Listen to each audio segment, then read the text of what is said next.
नमस्कार, मैं हूं कुलदीप कुमार राउत और आप देख रहे हैं फॉरवर्ड न्यूज़। 8 मार्च बीत चुका है लेकिन 2500 महिलाओं के खातों में नहीं आया है। रेखा गुप्ता जी का ये ऐलान था चुनाव से पहले। वहीं दूसरी तरफ जो होली भी निकल गई है लेकिन सिलेंडर की जहां तक की बातें और चर्चाएं हो रही थी वो भी नहीं मिला है दिल्ली की जनता को। इसी पर चर्चा करने के लिए हमारे साथ राहुल गांधी जी के हमशक्ल और उनके कदमों से कदम मिला करके देश के विकास को लेकर के बातें हो या फिर देश के हक की बात हो, देश के हकूक़ की बात हो करने वाले फैजल जी हमारे साथ मौजूद है। आपका बहुत बहुत स्वागत है।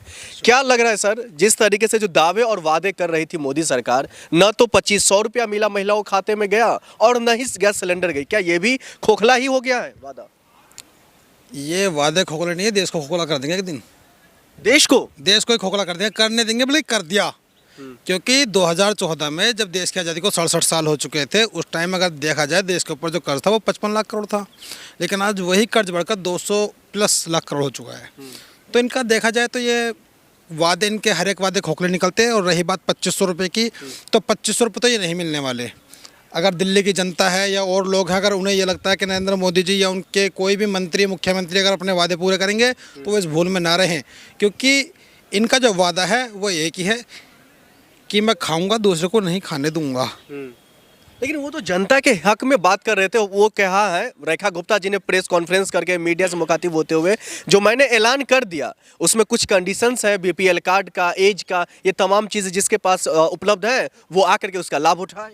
अजय भाई साहब नहीं देंगे। अब एक बात बताइए आपको, अगर हम किसी गाय का दूध निकालेंगे और उसके नीचे बाल्टी रखने से दूध तो नहीं देगी गाय वो, तो दूध वो निकालना पड़ेगा, उसकी टांग बांधनी पड़ेगी तभी दूध देगी वो। तो ये गवर्नमेंट ऐसी है, ये खुद दूध नहीं देगी, इसका निकालना पड़ेगा दूध।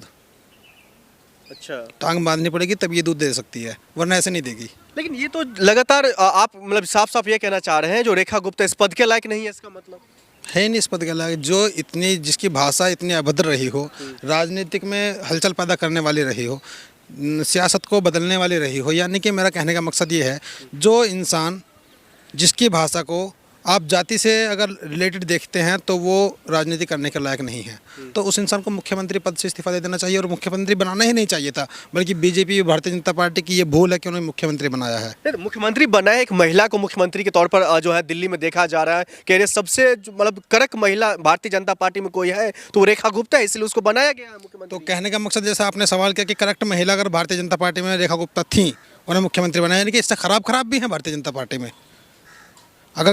अगर सबसे अच्छी और करेक्ट ये मानी जाती है तो इनसे खराब भी और बहुत होंगी, तो उन्हें बना देते फिर।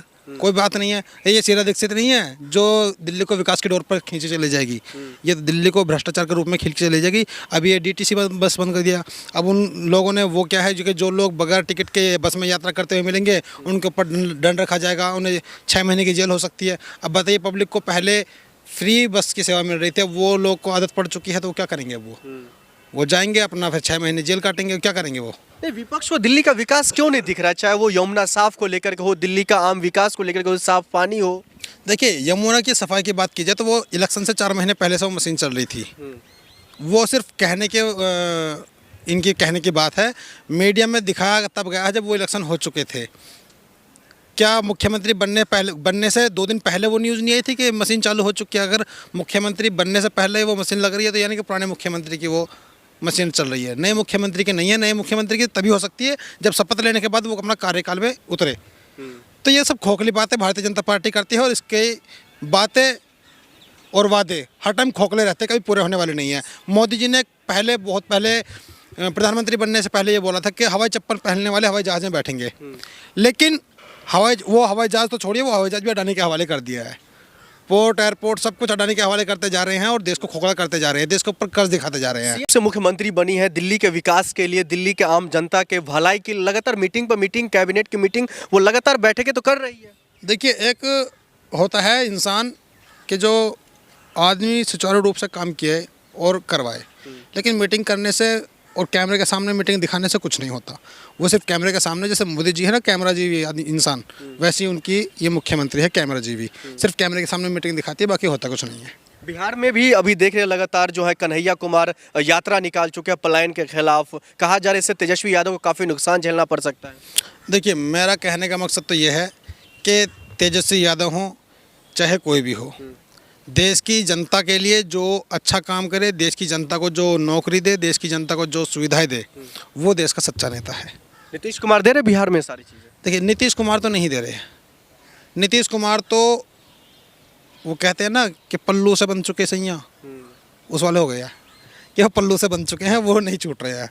अब देख रहे जो बिहार की तरक्की के लिए कहा जाता है जो नीतीश कुमार का हाथ है बिहार में, चाहे शिक्षा व्यवस्था हो, मेडिकल का हो, स्वास्थ्य का, तमाम चीज़ों में जो सबसे ज़्यादा बढ़ोतरी अगर कभी हुआ है तो नीतीश कुमार के राज में हुआ, उनकी सरकार में हुआ। देखिए, आज भी आप आंकड़े लगा लीजिए, सबसे ज़्यादा देश के अंदर अगर मजदूर मिलेंगे तो बिहार के मिलेंगे, जो सिर्फ ना कि एजुकेशन में नहीं है, एजुकेशन में बहुत कम परसेंटेज में है, और वो दिहाड़ी मजदूर के ऊपर ज़्यादा परसेंटेज में मिलेंगे आपको। तो मेरा कहने का मकसद ये है, अगर वो शिक्षा पे, स्वास्थ्य पे, हर चीज़ पे अगर अपनी अच्छाई पेश करते, अच्छे काम करते, तो ये मजदूर इधर उधर नहीं भागते, अपने बिहार में ही काबिल अफसर बनते और बाहर निकल कर नहीं आते। तो ये तो सब खोखले वादे हैं। चुनाव से पहले प्रधानमंत्री नरेंद्र मोदी जी वहां पर जाते हैं, तारीफों का पुल बांध देते हैं। अब कहा जा रहा है जो उनका बेटा निशांत कुमार वो राजनीति में उतर चुके हैं, उनको कमान अपनी देने की बातें कर रहे हैं। किसका? नरेंद्र मोदी जी का बेटा?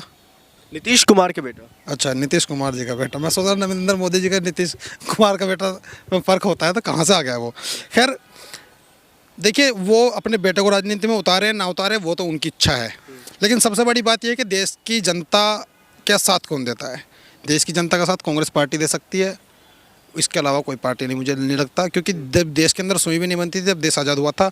और कांग्रेस पार्टी वो पार्टी है जिसने देश को लगाकर सुई से और परमाणु बम तक और हवाई चप्पल से हवाई जहाज़ तक कांग्रेस पार्टी ने पहुंचाया। किसी और पार्टी के बस की ये बात नहीं है। बिहार में तो कहा जा रहा है जो पूरी तरीके से खत्म हो गई है कांग्रेस पार्टी, अगर ये किसी के बलबूते बची हुई है तो वो तेजस्वी यादव या आरजेडी पार्टी की वजह से बची हुई है। अच्छा, कोई भी पार्टी हो दूसरी पार्टी को बचाने की कोशिश कब करती है? कभी नहीं करती है। वो सिर्फ उससे गठबंधन इसलिए करती है ताकि उसका भी काम चलता रहे और हमारा भी चलता रहे। कोई भी पार्टी, आप देख लीजिए, आप बीजेपी को देख लीजिए, बीजेपी ने आज तक जितनी पार्टियों से गठबंधन किया है उस पार्टी को ज़मीनी स्तर पर ख़त्म कर चुकी है। अब नीतीश कुमार जी से गठबंधन क्या है? आने वाले टाइम में आप देख लेना, नीतीश कुमार के बेटे हों या कोई भी हो, वो आने वाले टाइम में नीतीश कुमार की पार्टी को ज़मीनी लेवल पर ख़त्म कर देगी। सिर्फ नाम रह जाएगा कि हाँ कोई एक पार्टी थी, क्योंकि बीजेपी का काम यही है, किसी दूसरे को अपने साथ लो और उसे ख़त्म करो। आप खत्म होने की बात करें, वो तो कह रहे फिर से हम सत्ता में आएंगे 2025 के विधानसभा चुनाव में। वो टाइम बताएगा। देखिए, वो टाइम बताएगा, इस बात को नहीं कह सकते कौन सत्ता में आएगा कौन नहीं आएगा, क्योंकि आज के टाइम में तो अगर वो इतने कॉन्फिडेंस के साथ बोल रहे हैं तो मुझे लगता है कोई ना कोई सेटिंग है तभी बोल रहे हैं। सेटिंग नहीं, वो तो कह रहे जनता हमारे साथ है क्योंकि हमने कामकाज किया है। भाई, कामकाज क्या है? उन्होंने कामकाज ऐसे किए कि पुल बन जाता है, सड़क है ही नहीं आसपास में, खेत के अंदर पुल बन रहा है। काफ़ी फोटोज़ और वीडियो सामने आते हैं, देखते हैं हम कि चारों तरफ खेत है और वहाँ पे पुल बन रहा है, नीचे नाले का पुल बन रहा है। अब भाई, खेतों में नाले का पुल किएगा भाई, सारे तो चारों तरफ खेती हो रही है और वहाँ पे ऊपर फ्लाईओवर बन रहा है। सड़क ना इधर है ना इधर है, तो फ्लाईओवर कहाँ क्या काम करेगा वो? तो वहाँ के जो दिखाए जाते हैं वादे पूरा होना, वो सिर्फ फोटो में दिखाए जाते हैं। अगर रियल कहानी में ज़मीनी स्तर पर आप देखोगे तो वहाँ पे कुछ दिखाई नहीं देगा। शुक्रिया।